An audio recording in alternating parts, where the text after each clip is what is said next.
Zezakeja dhe xhamia e pejgamberit.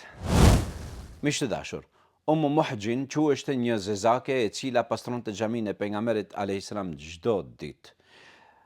Dhe një ditë prej ditëve pejgamberi nuk e sheh më në xhami. Pyeti se ku është kjo grua. I thanë ja Rasulullah ka vdekur. E pse s'më keni lajmëruar? Tha për shkak se ishte një zonjë, ne e kemi përgatitur xhenazën e saj dhe e kemi falur dhe e kemi varrosur. Tha më dërgoni te varri i saj. E quan te varri i saj, u ngrit pejgamberi dhe fali namaz të xhenazës enkas për te.